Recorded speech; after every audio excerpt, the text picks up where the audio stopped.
ride is getting too warm for me down here, and so I'm going up on earth where I...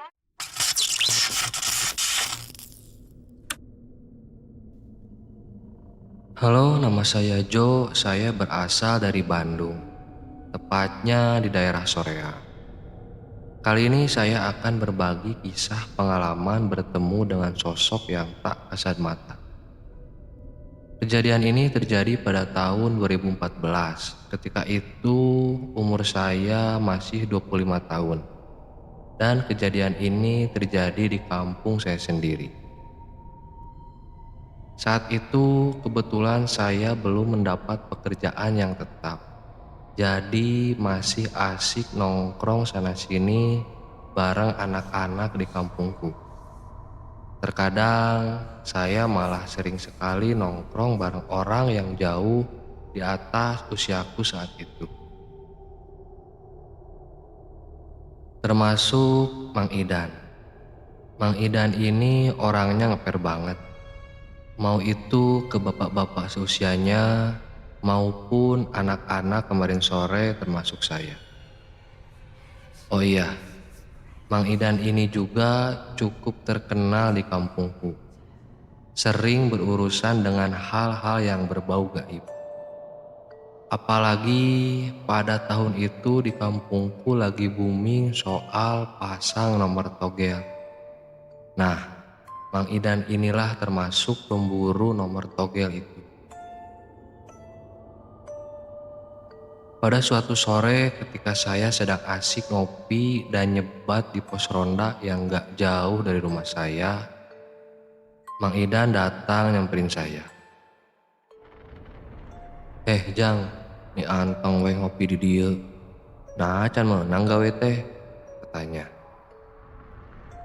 Acan mang, kalem we, gege aya meureun nu ajak gawe mah. Lalu Mang Idan bilang, udah aja kalau gitu mah, nanti malam mau ikut saya nggak? Katanya. Mau ikut kemana mang? Mang Idan bilang kita akan nyari nomor togel. Dan malam itu kayaknya udah pas dalam hitungan Mang Idan. Waktu itu saya mengiyakan saja ajakannya. Karena saya emang percaya juga sama Mang Idan. Dan menurut beberapa cerita orang-orang di kampungku, Mang Idan emang orangnya bisa dibilang udah jago kalau masalah hal begituan. Terlebih saat itu saya juga penasaran seperti apa cara nyari nomor togel yang dibicarain orang-orang di kampungku. Singkat cerita, saya setuju dengan ajakan Mang Idan. Kemudian Mang Idan bilang nanti kita berangkat ke lokasi pukul 10 malam dan kita bertemu di sini di pos ronda ini. Oke, kata saya. Tapi saya bawa apa aja mang? Sesajen. Jawab Mang Idan, udah bawa badan sama mental aja yang kuat. Saya tertawa dengan jawaban Mang Idan. Walau di dalam hati entah seperti apa nanti proses pencarian itu. Kemudian Mang Idan pergi dan saya langsung pulang ke rumah untuk beristirahat sebelum nanti malam ikut nganter Mang Idan. Jam 9 malam saya sudah bangun. Sebelum itu saya coba ngisi perut dulu dengan makanan seadanya. Ya, mie instan campur telur enak kayaknya nih. Biar cepet pulang habisinya sebelum nanti jalanin misi. Sesudah perut terisi, saya bergegas menuju pos ronda sebelum jam 10 tiba. Karena pos ronda tidak jauh juga dari rumah saya, dari jauh saya sudah melihat Mang Idan yang sudah ada di pos ronda tersebut. Sampainya di pos ronda, terlihat Mang Idan sedang mempersiapkan beberapa barang.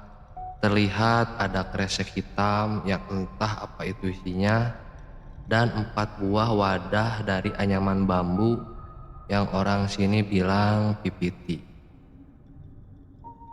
"Mang, buat apa itu teh?" Mang Idan jawab, "Ya kan buat nanti misi kita. Gimana udah siap?"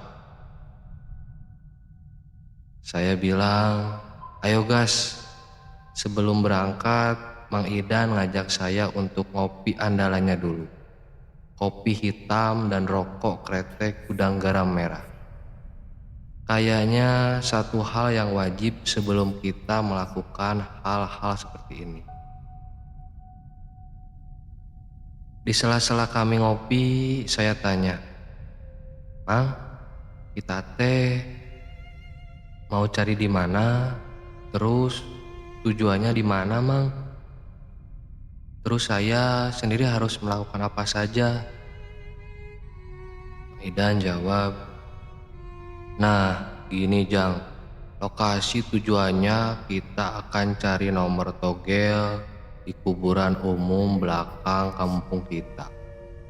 Kita akan melakukan ritual dagang uyah atau jual garam ke makhluk gaib. Lalu nanti sebelum masuk kuburan, kita harus telanjang bulat, itu syaratnya." Saya kaget dengan ucapan Mang Idan. Saya hanya bertanya untuk memastikan kenapa harus seperti itu. Beliau menjawab, ternyata syarat agar berhasil melakukan ritual jual garam tersebut, pertama, kita harus dalam keadaan tidak memakai pakaian selai pun. Dan jangan melafalkan lafaz-lafaz suci seperti istighfar, lafal Allahu Akbar ataupun doa-doa yang lain yang nantinya akan membuat ritual tersebut gagal. Serta Mang Idan berpesan kalau saya takut melihat satu sosok yang datang, jangan lihat wajahnya. Saya mulai ragu dengan ikut ritual ini. Karena dari awal saya cuma tahu nganter doang. Terus penasaran aja lihat ritualnya seperti apa. Tetapi malah harus ngikutin juga syarat-syaratnya. Apalah daya kalau rasa penasaran udah gede banget. Ditambah siapa tahu nanti dapat nomor yang jitu. Jadi saya dengan rasa terpaksa harus ikutin aja apa kata Mang Idan. Singkat cerita, kami sudah tiba di tempat tujuan, yaitu tempat pemakaman umum yang gak jauh dari kampung saya. Cuman emang tempatnya berada di ujung kampung. Yang namanya pemakaman umum di kampung itu gak ada sinar lampu satupun.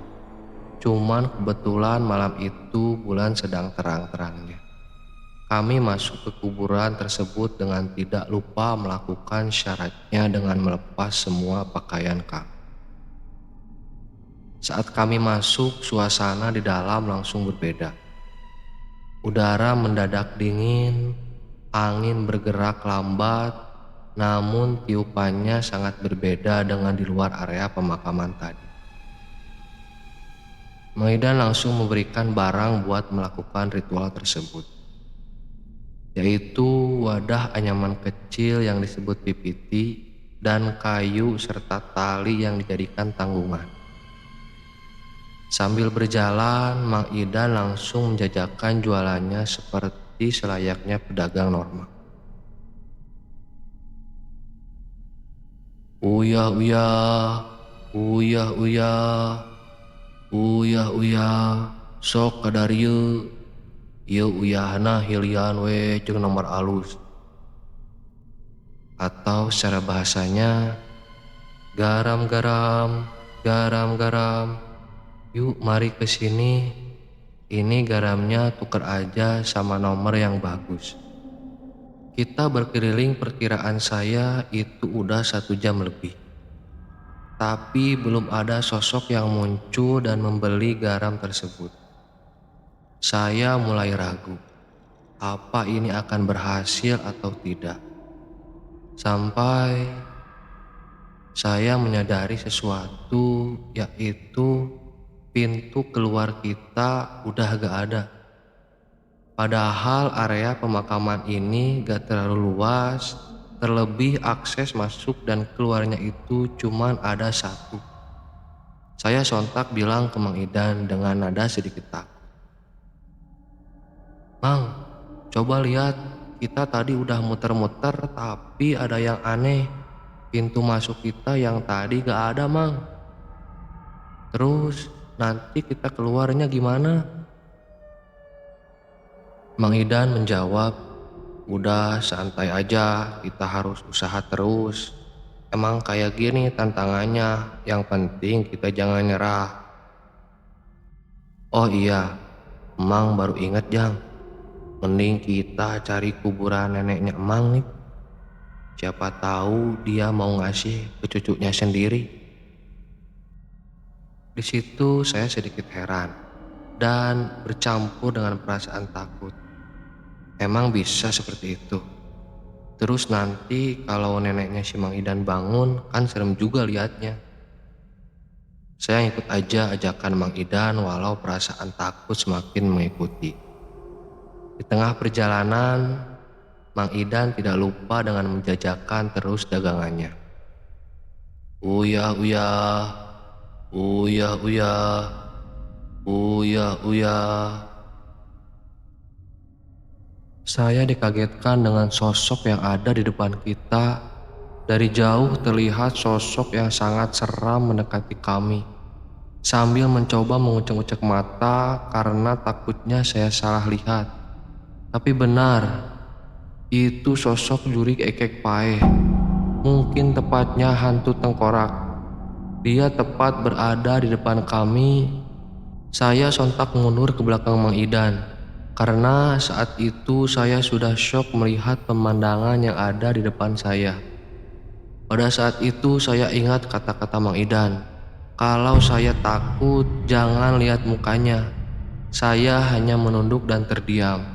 Di satu sisi, Mang Idan malah senyum dan terlihat santai-santai saja. Dia bilang ke sosok tersebut, "Ye uyahna ye, sok kalian yang opat nomor weh nu alus. Nih garamnya nih, tukar aja sama 4 angka yang bagus." Saya masih gak berani melihat yang ada di depan saya ini. Tapi samar-samar saya mendengar perkataan dari sosok tersebut dengan bahasa yang kurang jelas. Sosok tersebut bilang,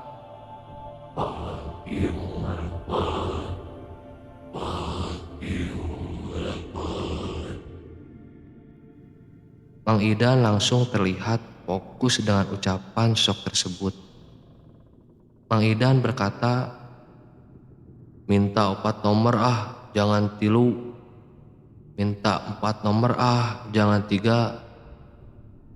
Tapi sosok itu tetap bilang,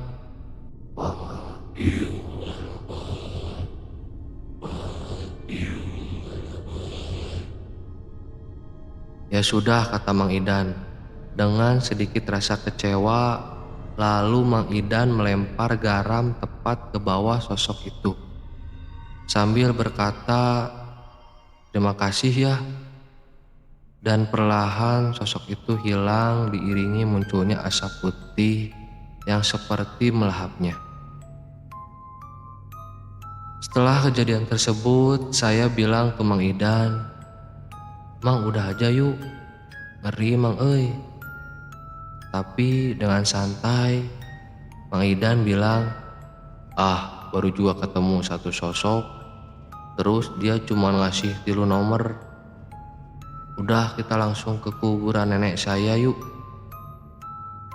Walau sangat ketakutan, saya terpaksa terus mengikuti Mang Idan. Karena pada saat itu di pikiran saya, kalau misalkan saya pulang pun, saya harus gimana? Pintu masuk sekaligus akses kita keluar juga udah gak ada. Saya hanya bisa ngikutin Mang Idan, karena cuma dia yang tahu kita harus gimana. Singkat cerita, kita berhasil nemuin pusara nenek dari Mang Idan. Mang Idan mulai duduk sambil menyimpan dagangan garamnya dan dia mendekat di samping nisan dari neneknya tersebut. Dengan ucapan sedikit pelan, Mang Idan bilang, "Nih, iya incu, cik atuh nih tulungan, Idan minta nomor juga nini boga," katanya. "Nek, ini cucu nenek, Idan minta bantuan. Nek, minta nomor siapa tahu nenek punya." Angin seketika berhembus dengan beberapa daun-daun yang berjatuhan. Tetapi beberapa saat tidak ada jawaban sama sekali ataupun tidak ada sosok apapun yang muncul di saat itu. Beberapa menit kita menunggu, masih tidak ada tanda-tanda dari apa yang sudah diminta Mang Idan. Mang Idan malah melihat ke arah saya. Dia bilang mungkin saya keceplosan bilang lapad-lapad suci, jadi katanya tidak berhasil. Saya bilang kalau saya tidak mengucapkan doa atau melafalkan apapun. Mang Idan malah bilang, kayaknya neneknya sendiri lagi sibuk sama urusannya di alam kubur. Jadi jangankan bantu kita, dia juga lagi ngurusin urusannya sendiri di sana. Sontak saya bilang, jangan gitu Mang, sambil mengusap dada saya sendiri. Dan mencoba kembali untuk mengajak Mang Idan untuk melanjutkan ritualnya. Daripada tidak ada hasil apapun. Ketika kita berencana untuk melanjutkan ritual ini, di situ kami membereskan kembali dagangan kita dan bangun dari makam nenek Mang Idan itu. Tapi samar-samar terdengar dari jauh ada suara perempuan yang sedang menangis. Tapi saya tidak menggubris. Takutnya itu hanya perasaan saya doang. Sampai ketika kita bangun, astaga, kita dikagetkan dengan sosok yang ada di belakang kita. Dia berdiri percis berada di belakang kita. Sambil terengah-engah saya berpegangan kencang ke tangan Mang Idan. Sambil berusaha menutupi wajah saya saking takutnya melihat sosok tersebut. Mang Idan bilang, tenang Jang, aya emang. Dengan keadaan yang sangat takut, tetapi masih menyimpan rasa keingintahuan saya akan sosok tersebut. Sosok di depan saya ini ialah pocong yang sedang menggendong anak. Seumur hidup saya baru ngerasain situasi yang bikin jantung saya berdetak kencang seperti ini. Sosok ini perempuan mengenakan kain kapan namun tidak terlihat lusuh. Dia menggendong anak yang masih sangat kecil yang saya tafsirkan mungkin bayi itu anaknya. Kain kapannya terlihat bersih dan seperti ada cahaya yang meredup di sekeliling tubuhnya. Mukanya pucat sekali dan nampak sedikit keabuan. Tidak terlihat ada tangan yang keluar, namun dia bisa menggendong anak bayi yang bersamanya. Sambil sesekali terlihat seperti mengayun-ayunkan bayinya. Tinggi sosok ini seperti orang pada umumnya. Namun saat saya perhatikan, walau saya masih dalam keadaan takut yang sangat besar, terlihat kaki dari sosok perempuan ini. Di sela-sela kain kapannya, kaki tersebut terlihat melayang tidak menginjak tanah. Di sela ketakutan yang saya alami, Mang Idan memegang bahu saya. Dia berkata, "Cicing mana Jang? Cicing tong lompat." Entah apa yang saya rasa. Seketika saya menjadi sedikit tenang dengan ucapan dan sentuhan dari tangan Mang Idan ini. Walaupun sosok ini masih ada di hadapan kami. Mang Idan kemudian mendekat ke arah sosok tersebut. Mental Mang Idan ini gak ada lawan menurut saya. Saat itu dia sepertinya kembali menawarkan garam yang kita bawa ini. Mang Idan bilang, "Neng, garamnya Neng, sok atuh. Siapa tahu mau tuker aja sama 4 nomor yang bagus." Terlihat sosok ini hanya terdiam seperti tidak mendengar ucapan dari Mang Idan.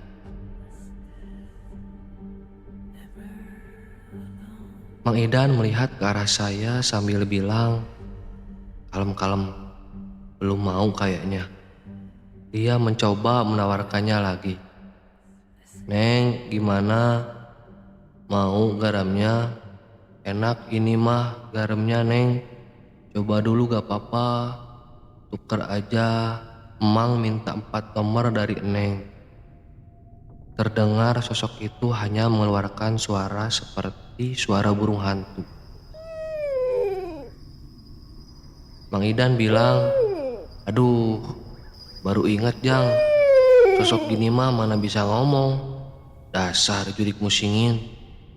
Seketika itu pula Mang Idan malah melempar garam dagangannya ke arah sosok itu sambil ngomong, "Ayo Jang, lompat. Dasar jurik lieur, tahakan uyahna." Saya pun gak pikir panjang, langsung ikut berlari sambil membawa dagangan kita meninggalkan sosok tersebut. Setelah kita terus berlari, kita belum menemukan jalan keluar dari area pemakaman tersebut. Hanya ada pohon-pohon besar di sekeliling kita. Sampai saat kita beristirahat sejenak, terdengar kumandang azan awal dari jauh yang menunjukkan waktu subuh tiba.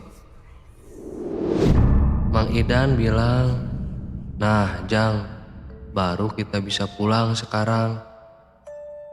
Kita bangun dari istirahat dan entah kenapa setelah beberapa menit kita berjalan, pintu gerbang keluar pemakaman ini menjadi terlihat yang sebelumnya itu hanya kumpulan pohon-pohon besar, tapi kini berubah jadi jalan keluar.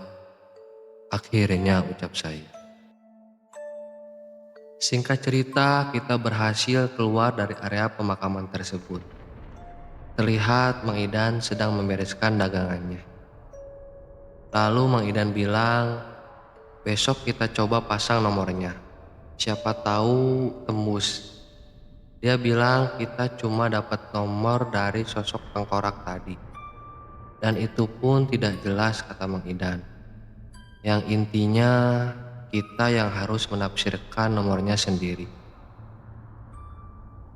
Di perjalanan pulang, Mang Idan bilang, "Hal seperti ini jangan dilakukan sendiri.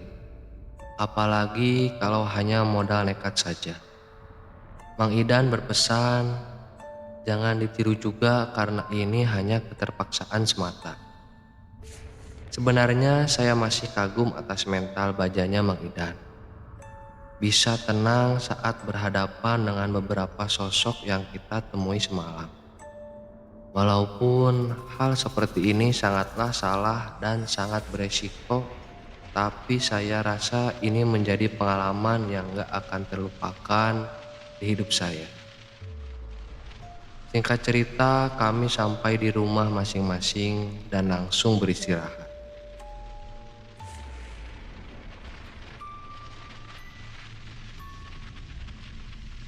Pada keesokan harinya, saya dapat kabar kalau emang benar nomor itu tembus 3 angka, kata Mang Idan, yang menghampiri saya di pos ronda biasa saya ngumpul. Dia membagikan uang hasil hadiahnya ke saya serta membelikan beberapa bungkus rokok untuk bapak-bapak yang ada di pos ronda. Dan katanya uang sisanya kita pakai buat ritual selanjutnya. Saya hanya tersenyum mendengar ucapan dari Mang Idan itu. Dan kisah dari Mang Idan ini masih berlanjut, tapi di episode berikutnya. Setelah 1 minggu dari kejadian tersebut, kebetulan saya diajak oleh sebut saja Pak Adi ke pemakaman itu lagi. untuk bantuin beliau beresin makam dari rumput-rumput liar di area makam sanak saudaranya. Dan setelah sampai ke pemakaman umum itu lagi, saya masih ingat posisi makam dari neneknya Mang Idan yang ternyata di belakang makam nenek Mang Idan itu ternyata terdapat makam seorang perempuan yang dari tanggal meninggalnya itu baru seminggu yang lalu, di mana sangat pas banget dengan hari kejadian yang saya alami. Jadi apa mungkin sosok yang saya dan Mang Idan temui itu? Itulah kisah pengalaman berburu nomor togel dari Kang Jo. Saya harap jangan ditiru dan kita bisa mengambil pelajaran pada kisah kita kali ini. Karena emang sangat beresiko hal-hal seperti itu. Banyak yang bilang uang setan dimakan jin, jadi ujung-ujungnya malah boncos. Masih ada beberapa kisah dari Kang Jo yang lain yang bakal kita angkat ceritanya kalau Sobat Urban setuju dan masih penasaran dengan kisah kiriman dari Kang Jo ini. Boleh di komen di kolom komentar dan kita lanjut lagi di next episode. Saya Erbi undur diri, see you dan hati-hati dengan sosok yang ada di belakangmu.